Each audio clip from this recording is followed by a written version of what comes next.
जय माँ रंकनी। आज मैं जा रही हूँ माँ रंकनी की पूजा करने, जो झारखंड के जादूगोड़ा में स्थित है। जमशेदपुर से इस मंदिर की दूरी 32 किलोमीटर की है।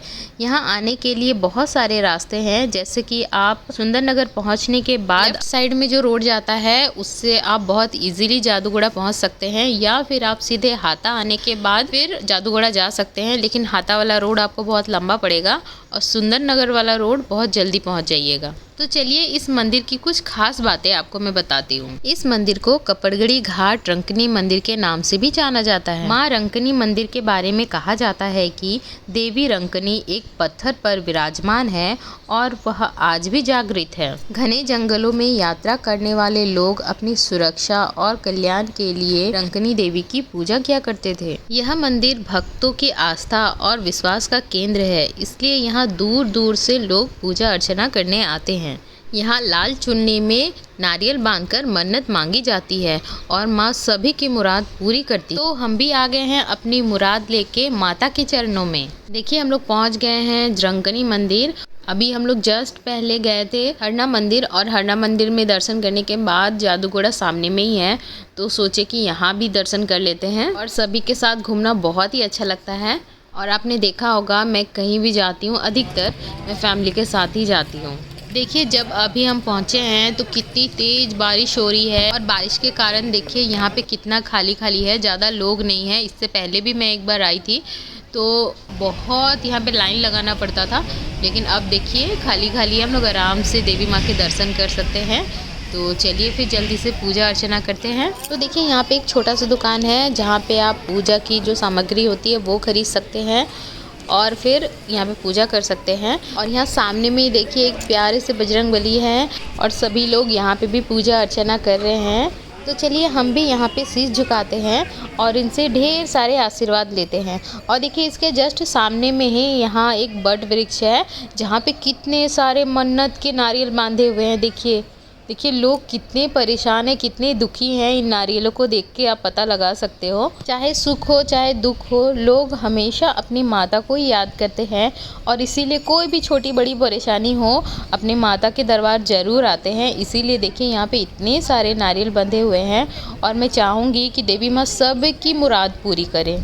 चलिए मैं अब आपको इस मंदिर के बारे में कुछ रोचक बातें बताती हूँ। ऐसे आप यहाँ पे जादूगोड़ा में जितने लोगों से बात करोगे वो अलग अलग कुछ आपको बताएंगे, पर लेकिन सभी का जो सार होता है वो एक ही निकलेगा। तो उसी के अनुसार मैं आपको यहाँ पे इस देवी माँ की कहानी बताती हूँ। वर्तमान का जो रंकनी मंदिर है उसकी स्थापना 1947 और 50 के दौरान हुई थी, परंतु जो वास्तविक मंदिर है वह इस मंदिर के नीचे एक नाला बहता है उसके बगल में स्थित कपड़गड़ी घाटी में बना हुआ है। देवी रंकनी कपड़गड़ी घाटी के जंगलों में निवास करती थी। एक दिन एक चरवाहा ने जंगल में अकेली घूमती हुई लड़की को देखा और उसके बारे में पूछने लगा, लेकिन लड़की कोई जवाब ना देकर घबराकर वहां से चले गई।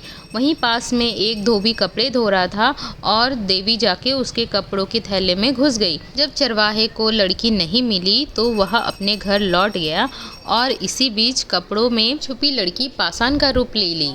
फिर माँ रंकनी ने दीनबंधु सिंह नामक व्यक्ति को स्वप्न दिया कि मैं पत्थरों में बंधी हुई हूँ, मुझे मुक्ति दिलाओ। माँ ने उसे यह भी बताया कि मेरी पूजा अर्चना करो और मुझे इस बंधन से मुक्त करो। फिर दीनबंधु ने उस चट्टान पर सिंदूर फल फूल आदि से पूजा अर्चना करना शुरू किया। फिर बाद में दीनबंधु को और एक बार सपना आया जिसमें माता ने दीनबंधु से कहा कि मुझे एक ऐसी जगह स्थापित करो जहाँ पर आम लोग भी मेरी पूजा अर्चना कर सके। तब से देखिए ये मंदिर स्थापित किया गया जहाँ हम जैसे आम लोग आसानी से पहुँच सकते हैं और यहाँ पूजा अर्चना कर सकते हैं। माता के आदेश अनुसार दीनबंधु ही इस मंदिर पर पूजा अर्चना किया करता था। बाद में उसके पुत्रों ने ये भार संभाला और आज भी उन्हीं के ट्रस्ट के द्वारा इस मंदिर का संचालन हो रहा है। सबसे आश्चर्य की बात यह है कि दिन प्रतिदिन यह जो शिला है वो बढ़ती जा रही है और यह बात माता के उपस्थित होने का प्रमाण है और यह भी कह सकते हैं कि माता यहाँ जीवंत अवस्था में उपस्थित है। माँ रंकनी को देवी काली का भौतिक अवतार भी माना जाता है और सबसे आश्चर्य की बात है कि यहाँ मानव बलि भी दी जाती थी। 1865 तक यहाँ पे नर बलि होती थी, बाद में अंग्रेजों ने इस पर रोक लगा दी। इस मंदिर के पुजारी मुख्यतः भूमि जनजाति के ही हैं और यहाँ पे सबसे रोचक बात ये है कि यहाँ की जो शाम की आरती होती है वो बिना लाइट के होती है। चारों तरफ अंधेरा कर दिया जाता है, उसके बाद देवी की आरती की जाती है। ये बहुत पुरानी परंपरा है जिसे आज भी ये लोग यहाँ पे निभाते आ रहे हैं। देखिए कितनी अधिक बारिश हो रही है और जीजा जी भूल गए थे फोटो खिंचाने, तो मैं उनको लेके आ रही हूँ। चलिए फोटो खिंचाने, किधर छुप गए, दिखिए अच्छे से। इतना दूर आए हैं तीर्थ स्थल में और फोटो भी ना हो तो फिर यादगार कैसे रहेगा। आइए जल्दी। देखिए कितनी अधिक बारिश हो रही है, मैं तो पूरा ही भीग गई। तो यहाँ पे हमारे दर्शन बहुत ही अच्छे से हो गए। हमने बहुत अच्छे से पूजा पाठ यहाँ पे कर लिया है और बहुत तेज़ बारिश हो रही है, तो अभी हम लोग अपने घर की ओर निकलते हैं। देखिए आप देख सकते हो कि ग्लासेस पे भी कितना सारा पानी है। इससे आप समझ सकते हो कि कितनी बारिश हो रही है यहाँ पे।